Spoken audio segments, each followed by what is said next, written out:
Olá, meu nome é Gabriel Vale, seja muito bem-vindo ou bem-vinda ao meu canal. Eu falo aqui um pouquinho sobre gestão de empresas, falo sobre finanças e falo também sobre as minhas leituras. E hoje é dia de falar desse livro aqui que eu acabei de ler, Essencialismo. Quero lembrar no começo do vídeo que essa é uma interpretação minha sobre o livro.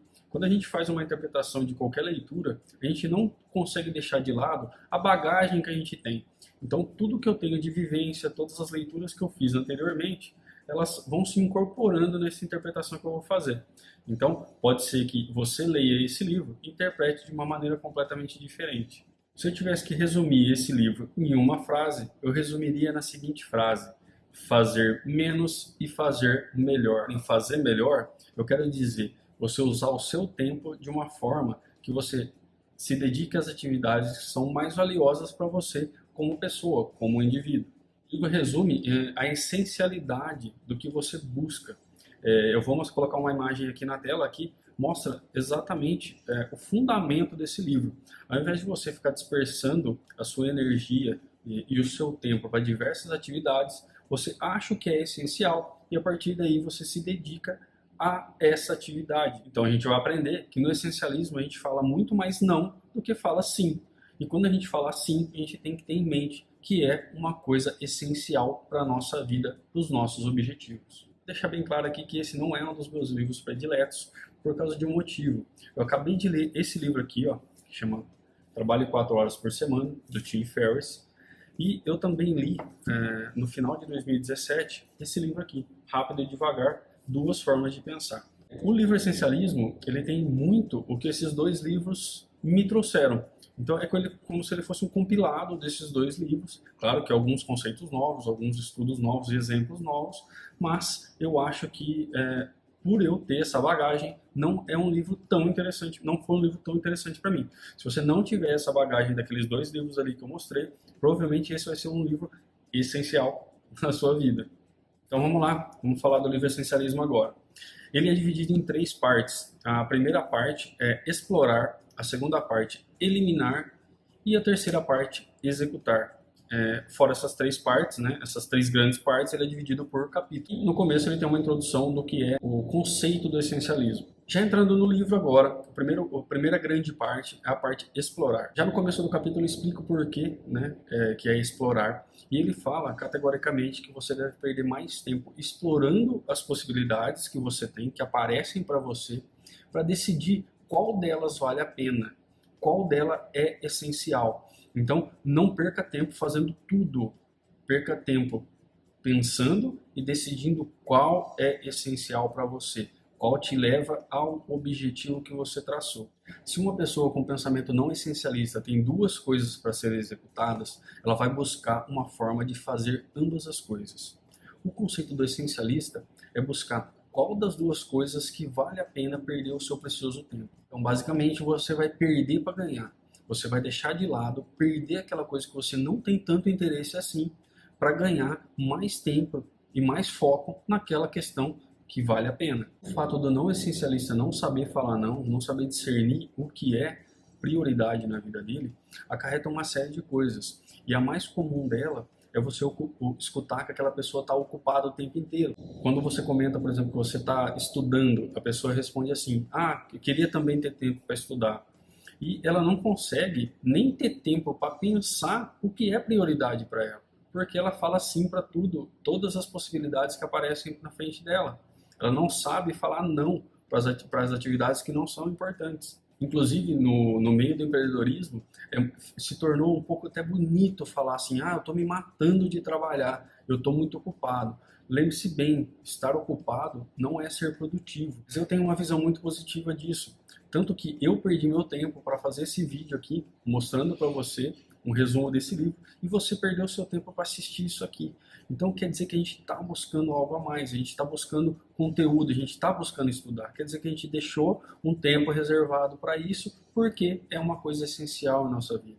Estudar e nos desenvolver é uma questão essencial, todo mundo precisa.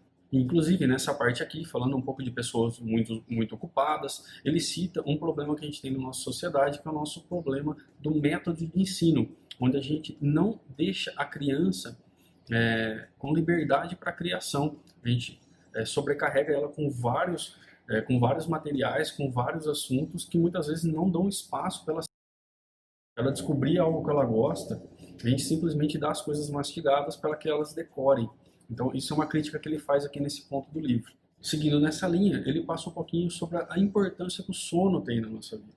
Tem muita gente, muitos empreendedores, que se gabam de dormir pouco, trabalham muito e dormem pouco. Isso é uma falácia. Por quê? Quando o seu cérebro não descansa o quanto ele precisa, ele vai estar mais lento, ele não vai conseguir raciocinar com tanta qualidade. Então, por mais que você esteja acordado, você está no escritório, está trabalhando, mas você não está 100% focado, porque o seu cérebro está precisando de uma pausa. Então, ele foca aqui ainda no finalzinho desse capítulo, ele foca um pouquinho para falar da importância de você dormir bem, de você descansar e preparar o seu cérebro para uma nova jornada. No final desse capítulo, Explorar, ele fala uma frase fantástica de Derek Sivers. A frase é a seguinte: se não for um sim óbvio, a resposta é não. Se aparecer alguma coisa que proporem para você, que você não responder sim logo de cara, que você precisar pensar muito, a resposta que você deve dar provavelmente é não. Agora a gente vai entrar na segunda parte do livro, que é a parte eliminar. Começa o capítulo mostrando 3 declarações de missão de empresas. Ele faz o paralelo, ele mostra a missão da empresa e mostra 3 empresas, 3 missões, 3 empresas. E propõe para o leitor fazer a correlação dessas 3 empresas, falar qual missão é de qual empresa. Isso é uma atividade impossível de ser feita. Depois que você tenta, no final ele já fala que é impossível. E por que é impossível? Porque é muito genérica. Vou citar uma aqui agora para vocês como exemplo. Missão: ser líder em todos os nossos mercados para o bem de nossos clientes e dos acionistas. Todas as empresas têm esse desejo.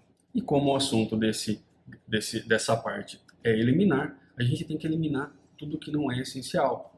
Então vamos lá para um exemplo que ele dá aqui. É uma declaração do primeiro-ministro britânico, Martha Lane Fox, quando ele se tornou defensor digital do Reino Unido. A missão que ele criou nesse cargo dele foi específica e direta ao ponto: prover acesso à internet a todos os habitantes do Reino Unido até o final de 2012. Então compare essa com ser líder em todos os mercados para o bem dos clientes e dos acionistas. Veja que uma tem o assunto principal está dentro dela. A missão real você consegue ver ali na cara. Você lê a frase e você sabe o que é preciso ser feito.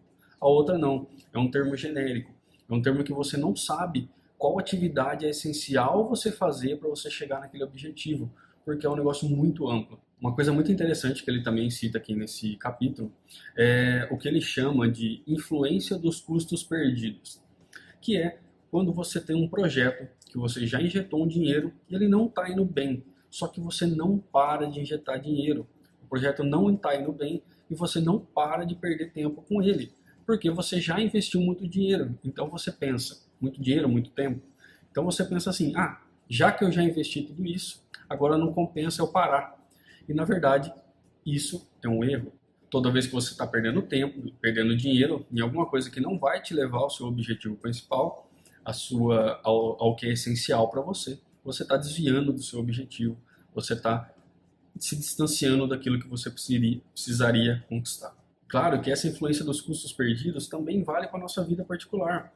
Quem nunca se envolveu num relacionamento, que viu que não ia dar futuro e mesmo assim ficava ali dando murro em ponta de faca, perdendo o seu tempo, se desgastando só porque já tinha aquele costume, aquele tempo, aquela vivência com a pessoa.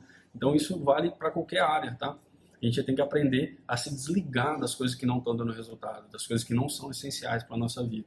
Um outro exemplo muito interessante, que ele também tirou do livro Rápido e Devagar, Duas Formas de Pensar, que tem nesse capítulo aqui, Eliminar, é o efeito dotação. O que é esse efeito dotação? Foi feito um estudo com alguns alunos numa sala de aula.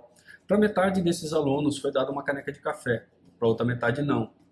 Para esses alunos que receberam a caneca, perguntaram por quanto eles topariam vender aquela caneca. A resposta média foi de $5,25. Da mesma forma, foi perguntado para quem não ganhou a caneca quanto eles pagariam por aquela caneca. E a resposta foi $2,75. Você vê aí que é quase o dobro, né? Isso acontece porque os donos de alguma coisa, quando a gente é dono de alguma coisa, a gente tem a tendência a supervalorizar esse produto, né, ou essa coisa que a gente tem. Porque quando é nosso, a gente tem um apego emocional com ele. Então, a gente supervaloriza isso. E a dica que ele dá aqui é para você pensar como se você não fosse dono daquilo. Quanto você pagaria? Isso acontece, e é um exemplo muito fácil da gente visualizar, quando a gente faz uma limpa no nosso guarda-roupa, por exemplo, e a gente tira aquele monte de roupa que está velha, que está usada, que a gente não usa mais, e a gente separa ali, e de repente, aquela roupa que a gente já não está usando mais, ela começa a ter valor de novo, porque a gente tende a ter esse efeito dotação e dá um valor que ela não existe. E ele fala assim, essa roupa, por exemplo, você não vai dar para qualquer pessoa, porque você vai falar assim, porque eu paguei caro, ou porque eu posso usar mais para frente, e você sempre deixa ela lá, deixa ela lá. O que ele fala é que nesse momento você tem que olhar de fora e perguntar assim, quanto eu pagaria por essa peça de roupa? Quanto eu pagaria por essa caneca se não fosse minha? Então, para você conseguir fugir desse efeito que o nosso cérebro tende a ter, tem a tendência natural de ter, você tem que se comportar como se você não fosse o dono daquela coisa. Isso é muito interessante. Tem muitos outros bons exemplos aqui nesse capítulo, que eu não vou citar todos, porque senão vai ficar muito comprido o vídeo. Eu vou citar só mais um que eu acho muito pertinente falar, que é o orçamento zero. Esse termo eles usam muito no governo, né? A gente usa, políticos falam muito essa base orçamento zero. O que é? O orçamento zero, você não parte do princípio do que foi gasto. Vamos supor que mês passado você gastou 100 de energia na sua casa. Você não parte desse orçamento de R$ 100 esse mês. Você parte falando, o mínimo que eu posso gastar é zero. Então eu parto desse ponto para saber até onde eu vou chegar. Se você gastou X ano passado com marketing na sua empresa, você não parte desse ano levando em base do ano passado. Você passa de zero em diante. Por isso que se chama orçamento em base zero. Você sempre vai considerar aquele gasto nulo. E a partir daí, você vai vendo até quanto você vai querer gastar com aquilo. Uma parte do livro, que é a parte executar, ele começa falando um pouco sobre a margem de segurança, como a gente tende a achar que a gente sempre vai demorar menos tempo. Se você vai fazer alguma coisa, a gente sempre acha que a gente vai demorar muito menos do que a gente realmente demora. E ele fala aqui, ele chega à conclusão, depois de uma série de raciocínios, que a gente tem que colocar 50% a mais. Se você vai, vamos supor que você separou um capítulo de um livro para ler, você está estipulando 10 minutos, você tem que estipular que você vai demorar 15. Se você está viajando ou você tem que ir a algum lugar na sua cidade, se você colocou que você vai demorar 20 minutos, você tem que colocar meia hora, acrescentar 50% a mais no tempo.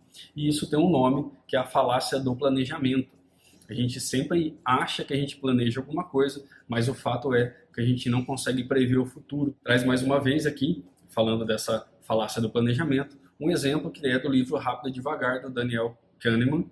E eles fizeram um estudo numa sala de 37 universitários, e eles perguntaram assim, vocês têm o trabalho de conclusão de curso para fazer. Se tudo correr bem, quantos dias vocês demoram para terminar esse trabalho? E os alunos, na média, responderam 27 dias. Perguntaram de novo, se tudo der errado quando vocês estiverem redigindo esse trabalho, quanto tempo vocês acham que vão demorar? 49 dias foi a resposta média. Bom, o trabalho foi aplicado e a média de dias que foram demorados, né, a média de todos os alunos, foi de 55 dias. Então, isso prova, né, na prática, que essa teoria, a falácia do planejamento realmente acontece. A gente tende a achar que a gente vai fazer as coisas super rápido e depois no final a gente sempre demora mais. Você provavelmente já passou por isso, eu já passei por isso, e todos nós, todos os dias, fazemos suposições que não são realistas, não tem nada a ver com a realidade, porque a nossa cabeça é dessa forma. Alex era um chefe de escoteiro e ele tinha que levar um grupo de escoteiros a fazer uma trilha e no final da tarde, antes que escurecesse, ele tinha que voltar de volta para o acampamento. Quando eles começaram a fazer a trilha, ele percebeu que tinha um menino que se chamava Herbie, que era mais lento que o resto da turma. Ele demorava mais. Então, a turma andava e tinha que ficar esperando ele voltar.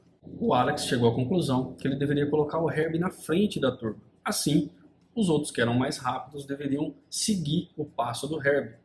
Porém, a hora que ele colocou o Herbie na frente, ele percebeu que não daria tempo de chegar antes de escurecer. E eles deveriam chegar, porque senão eles iam ficar no meio da mata, no escuro. Ele percebeu que o Herbie estava com uma mochila um pouco mais pesada. Ele pegou e dividiu entre os outros meninos do grupo. E com isso, eles conseguiram chegar a tempo no acampamento, antes do sol se pôr. E aí ele traz isso um pouco para a realidade, né? O Alex aí é um personagem fictício, mas que ele estava com um problema grande dentro de uma empresa. Ele estava com um problema na produção da empresa e ele não sabia como resolver. E no caso, isso aí deu um insight para o Alex e ele conseguiu resolver. Isso em administração, a gente chama de gargalo da produção. Tem uma máquina que faça balas. Ela faz balas, 1000 balas por minuto. E na frente, a hora que a máquina acaba de fazer a bala, ela cai numa máquina que embala essa máquina. E essa embaladeira, essa máquina embaladora, ela faz 800 unidades por minuto e não 1000. Então esse gargalo é na máquina embaladora. Por quê? Porque ela tem um gargalo ali de 200 unidades. Ela não consegue embalar as 1000 unidades que a máquina que faz a bala consegue produzir. Então, isso em administração a gente chama de gargalo de produção. E aí, quando o Alex volta, ele tem esse insight, né? Consegue voltar para o emprego dele e ele consegue exatamente buscar o que é essencial. Ele consegue achar esse gargalo dentro da produção dele e consegue solucionar o problema. Ou seja, ele estava olhando para muitas direções diferentes, querendo resolver tudo ao mesmo tempo. E na verdade, o que era essencial é buscar o foco do problema, resolver aquilo que realmente interessava para conseguir o objetivo dele, que era solucionar o problema do gargalo. Aqui nesse capítulo ele segue falando sobre viver o agora. Ele dá um exemplo até dele, um amigo dele pediu ajuda dele em algum assunto. Ele sentou para ajudar esse amigo e no meio da conversa, né, o amigo dele recebe uma mensagem. Esse amigo olha o celular, começa a ler a mensagem e se perde o foco completamente. Ele percebe depois de 2 minutos que o amigo dele está entretido ali naquela mensagem, ele sai da mesa. Depois de 5 minutos, o amigo dele vai até a mesa dele e para continuar aquele assunto de novo. Então, ele faz um pensamento aqui sobre viver o agora, né? Estar onde você está, não só de corpo, mas com a sua cabeça também. Tentar esquecer um pouquinho o passado, tentar ficar um pouquinho menos ansioso pelo futuro e desejar tanto assim que o futuro chegue logo e conseguir viver aquele momento realmente. Logo depois, sobre a questão de a gente ser multitarefas. Ele fala sim, a gente pode ser multitarefas, a gente pode escutar uma música ao mesmo tempo que lava a louça, por exemplo, mas a gente não pode ter multifoco, a gente não pode estar 100% focado em diversas coisas ao mesmo tempo. E isso é realmente provado por várias pesquisas, a gente não consegue ter 100% de atenção em mais de uma coisa ao mesmo tempo. Chega no final do livro, daqui para frente ele faz mais um resuminho, mais um catado, né, de tudo, fica até um pouquinho repetitivo essa última parte do livro, só que é muito interessante para você refixar essas ideias que foram passadas, né, que são muitas, né, durante o livro. Então é muito interessante que tenha essa conclusão. Visão, como o próprio título do livro fala, essencialismo, a disciplinada busca por menos, tudo que fala nesse livro aqui tem que ser realmente colocado como um hábito, tentar se disciplinar para conseguir fazer isso, para conseguir falar não para muita coisa, porque hoje a gente é bombardeado com uma série de coisas o tempo todo. Se a gente não falar não para alguns assuntos, tudo vai sempre parecer interessante e a gente não tem tempo para se dedicar e ser bom em tudo.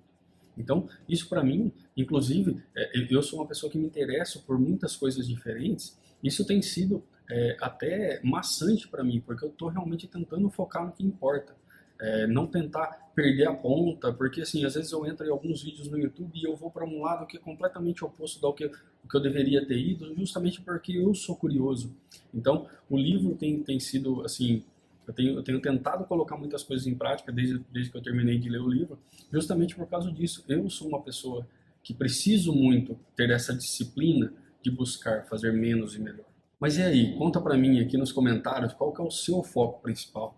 Você já parou para raciocinar na sua vida o que realmente importa para você? O que é essencial para você? Comenta aqui embaixo, vamos continuar esse papo. Eu acho que é um assunto que interessa a todo mundo e que faz parte do desenvolvimento de cada ser humano, tá bom? Se você gostou de alguma forma desse livro, desse resumo que eu fiz aqui, deixa um like aqui no vídeo, Também se inscreve no canal, eu prometo fazer conteúdo de muita qualidade aqui e com muito carinho, tá? Um abraço e até a próxima.